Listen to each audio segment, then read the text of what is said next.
What I'm going to cover is what bad performance trauma is, a couple of examples that highlight this in action, and then 3 ways that bad performance trauma will negatively affect you moving forward within your game. So trauma is defined as something that creates physical or emotional hurt. When we are talking about bad performance trauma, we're focusing mainly on emotional hurt. You may experience trauma within your sport in terms of an injury, but for the sake of this conversation, we are focusing mainly on bad performance trauma that creates emotional pain. So the first example is of an athlete who's a starter on their team, and they are generally perceived to be one of the best players on their team. However, they're not having a very good game today. They've made a few different mistakes, and these mistakes have been pretty costly for their team. So now in the post-game huddle, after the game is finished, the whole team is together and their coach is just laying into this player, right? The coach is screaming at them, the coach is yelling at them, telling them that the game was their fault, the reason they lost was their fault, they can't believe how terrible they've played, it was an embarrassment. So this player is just getting ridiculed. Now, as this player is getting yelled at, they're feeling more and more embarrassed because the truth is they know that it was their fault that the team is lost, right? They know that they were a big reason that their team suffered the loss today, and they feel embarrassed not only because of how poorly they played, but because the athlete feels like the perception other people have for him, right? So his teammates and the people in the stands, right? The coach, their perception has changed. So now he feels like he's gone from one of the best players on the team to being seen as one of the worst players on the team because of how poorly he played that day. So after that experience, he's feeling extremely guilty, embarrassed, and ashamed of himself. This intense feeling, right, this intense experience can be held on to by him and then can affect him moving forward as a source of trauma because it was so emotionally painful for him to experience. Another example is of a softball team who is in the championship game of their season. They're up by 1 run. However, it's the bottom of the 6th, and their runners on 2nd and 3rd, 2 outs. A ground ball is hit to the second baseman. If she can make this play, she'll end the game. Her team will win the championship. However, at the last moment, the ball takes a funny hop. It bounces over her glove, rolls slowly into the outfield. Both runs score, and they end up losing. She starts to cry, right? It's very emotionally painful for her. She feels like she lost the game for her team. It was an easy ground ball. She's made that play so many times in practice to where all she had to do was field it and throw the runner out at first base. Her team would have won. However, she lost it, right? The ball got past her, she made the error, and she's replaying it over and over and over again in her mind. And even though her teammates are trying to pick her up, her coach is trying to console her, she is experiencing feelings of extreme guilt for letting her team down and extreme shame. A third example is of a golfer who misses a short putt to win a tournament. He misses this really, really easy short putt to where he can't believe that he would miss such an easy short putt. It's like a 3-foot putt, and he ends up missing it. And so he loses the tournament. When he loses the tournament, he feels really embarrassed, really frustrated with himself. However, he can't stop thinking about what happened and what went wrong with this 3-foot putt. So then what ends up happening is he can't make these 3-foot putts throughout the week in practice. And then he misses another 3-foot putt in a similar situation in his next tournament. And so both times now, he's feeling extremely frustrated with himself over missing an easy 3-foot putt.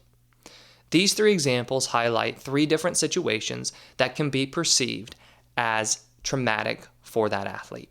Now, the thing about sports performance trauma, right, bad performance trauma, is that it's very personal, right? So an example with that first example, I gave an athlete who got yelled at the end of the game because he played so poorly within the game. Now, for some athletes, they might be able to handle that very well to where it doesn't leave a lasting impression on their mind. But then other athletes might experience some intense feelings of trauma because it's so emotional, they're so embarrassed that they got yelled at. Same thing with the missing the 3-foot putt, same thing with making the error to lose a championship game, and any other situation that can be perceived as traumatic.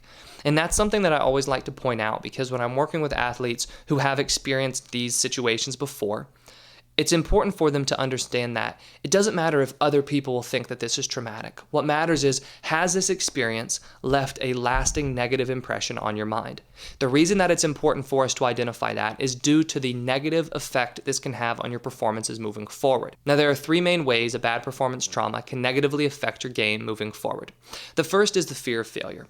When you experience trauma within sports, so you experience this situation where you made a mistake or coach yelled at you or something happened, that left a lasting negative impression on your mind. It was very emotionally painful. What do you feel like will be the natural response your mind has? Naturally, your mind will want to avoid that situation again. So it's very easy to grow fearful of being in the same situation and having that same thing happen again. Now, within sports, within those 3 examples that I gave, and honestly any other example that you can think of a bad performance trauma, the truth is, the situation that was traumatic is a situation you will likely find yourself in again. You might not always have coach yell at you in the same way, but you'll have to make mistakes again. You're going to have to field a ground ball again. You're going to have to take a shot, make that pass. Because those are just all natural parts of the game, depending on your sport, right? You're going to have sink a 3-foot putt again. When you are afraid of these situations that are normal and natural situations within games due to the trauma you've experienced in the past, this is where you find yourself playing scared and developing this fear. When you play with the fear of failure, you end up trying to avoid these situations. However, I just said that they are natural situations you will find yourself in during games. So if they are natural situations, how do you end up avoiding them? Well, you can't really avoid them. So that's where you find yourself hiding during games, playing tentatively, just playing scared to where you're almost playing back on your heels instead of playing on the balls of your feet, right? You try to avoid the ball in soccer or basketball because you don't want to be in that situation again where you have to miss that shot or where you end up turning the ball over and then getting yelled at or feeling down on yourself. When you play with fear due to trauma, you end up holding yourself back and avoiding.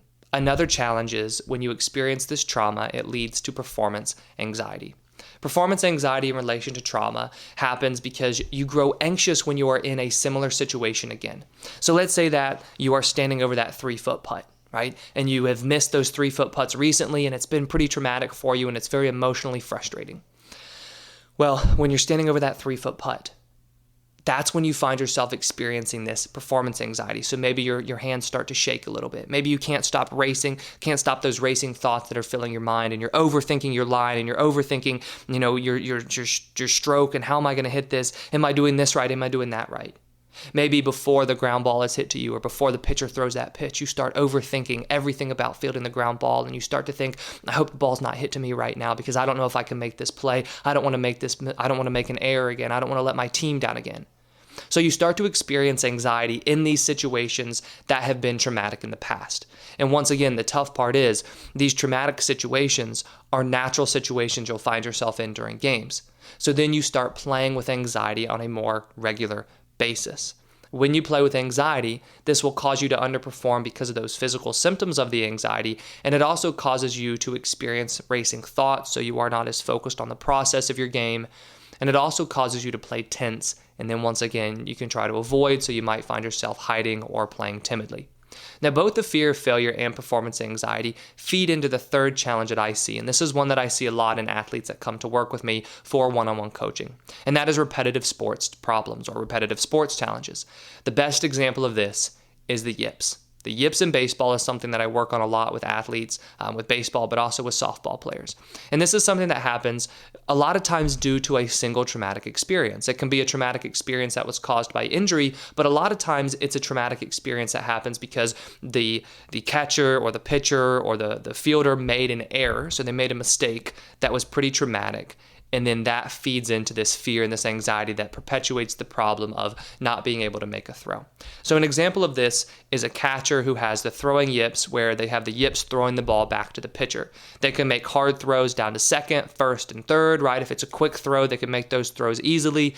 But when it comes to just throwing the ball back to the pitcher, they struggle with that because they start to overthink. And a lot of times this happens because there was one bad throw that they've made in the past, where they overthrew the pitcher and a run scored, or they overthrew the pitcher a few times in a game and then coach yelled at them.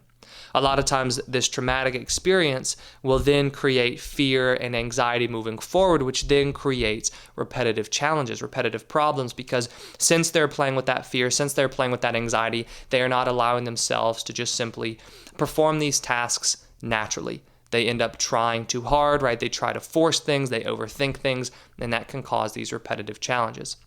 Another example of the yips is seen in golfers, right? The example I gave earlier about missing that 3-foot putt, I then said that golfer struggled with that putt during the week and then in their next tournament. And if that if that wasn't managed in a correct way, we would probably see that pattern continue and continue and continue until he got his confidence back with those 3-foot putts. Now, if you don't play baseball, softball, or golf, you could also see this repetitive challenge happen with maybe your shooting in basketball or your shots or passes in soccer. This is something I've seen also in lacrosse players when it comes to their shots, where they start to overthink things and they end up having challenges in very similar situations. Any sport can experience repetitive sport challenges, and a lot of times these repetitive sports challenges can be linked back to a traumatic experience that then created fear and created anxiety for you moving forward. Now, the reason that it's so important to identify these traumatic experiences is not because you want to give yourself an excuse for playing poorly. It's not that you're saying, oh, the reason I can't make this throw or the reason that I can't shoot right now is because I had this traumatic experience in the past. Now I'm just playing with fear. I'm just playing with anxiety. It's not to give you an excuse. It's to identify something that you need to work through, and to recognize that if you're experiencing fear, anxiety, or repetitive challenge right now, or any other challenge that's causing you to underperform, sometimes this can be linked back to a traumatic past experience that we need to work through, we need to identify, and then we need to manage this fear and anxiety or any other challenge that you're facing moving forward. So if you feel like you've experienced bad performance trauma in the past, and you would like me to go into detail on how you can handle this and some steps you can take to avoid trauma in the future, please let me know in the comments below and I'll make a video on that as well. I hope you enjoyed this video, and if you did, please hit that like button and subscribe if you haven't already. I put out new videos each week on sports psychology and mental training.